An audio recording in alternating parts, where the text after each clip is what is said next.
हमने बहुत समय पहले शक्तिमान नामक धारावाहिक देखा था। उसमें एक जयकाल और एक शक्तिमान। जयकाल एक साइंटिस्ट था, वैज्ञानिक था, परंतु वह विनाशक हथियारों का ही प्रयोग करता था, उसका ही निर्माण किया करता था जिससे मानव सभ्यता विलुप्त हो जाए। और शक्तिमान उसको रोकने का काम किया करता था, उपद्रवों से दुनिया को बचाया करता था। सज्जनों, आज इस संसार में बहुत से राष्ट्राध्यक्ष, प्रधानमंत्री अथवा राष्ट्रपति ऐसे हैं जिनके अहंकार की सीमा नहीं है।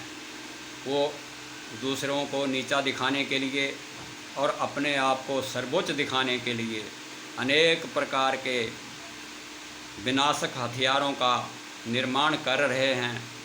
इस संसार को मिटाने के लिए, अपने अहंकार की बलि देने के लिए वह तैयार बैठे हैं।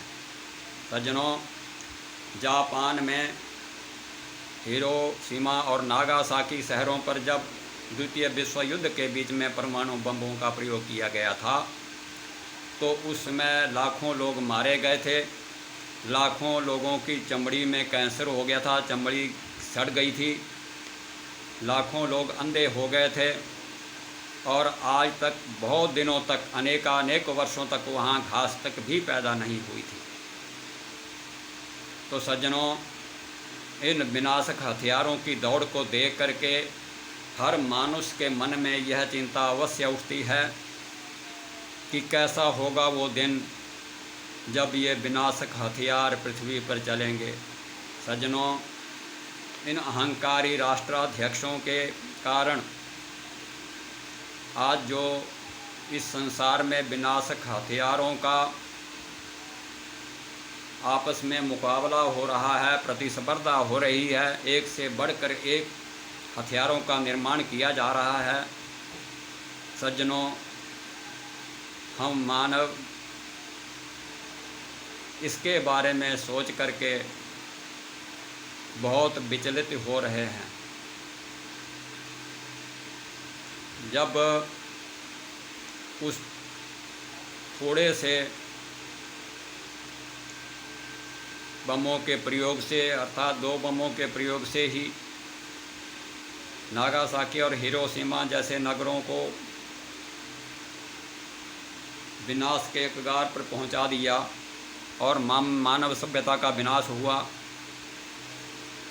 तो हम चिंतन करते हैं कि जब कभी इन हथियारों का प्रयोग होगा तो क्या होगा। मनुष्यों को, मरे हुए मनुष्यों को अंतिम संस्कार करने के लिए कोई आदमी नहीं बचेगा। कोई किसी का सहायता नहीं कर सकेगा, किसी की मदद नहीं कर सकेगा, क्योंकि वहाँ कुछ बचेगा ही नहीं। सज्जनों, आज लगभग दुनिया में 14,000 परमाणु बम हैं।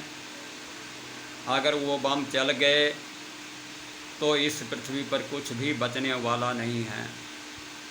सज्जनों, आज कोई भी शक्तिमान इन जयकाल बने राष्ट्राध्यक्षों को रोकने वाला नहीं है, ना ही इस विनाश लीला को रोकने वाला कोई दिखाई दे रहा है। भारत एक ऐसा देश है जो शांति स्थापित करने के लिए पहल कर सकता है। हम चाहते हैं कि हमारी भावी पीढ़ियों को सुरक्षित करने के लिए इस दुनिया में जितने भी बम, परमाणु बम, हाइड्रोजन बम, दूसरे विनाशक बम बनाए गए हैं, उनको मिटाने के लिए सारे संसार के नेताओं को मिलजुल करके इस समस्या का समाधान करना चाहिए और इन परमाणु बमों की समाप्ति की ओर कदम उठाने चाहिए, जिससे हमारा भविष्य, हमारी मानव सभ्यता सुरक्षित रह सके।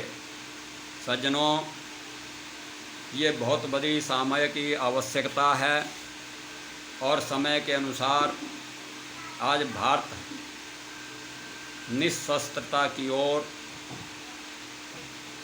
कदम बढ़ा सकता है।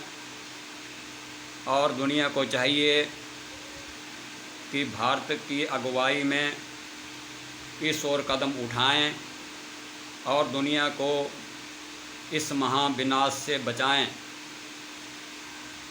अगर आप लोग भी मेरी इस राय से सहमत हैं तो मेरे इस वीडियो को लाइक करें तथा मेरे चैनल को सब्सक्राइब करें। धन्यवाद। जय हिंद।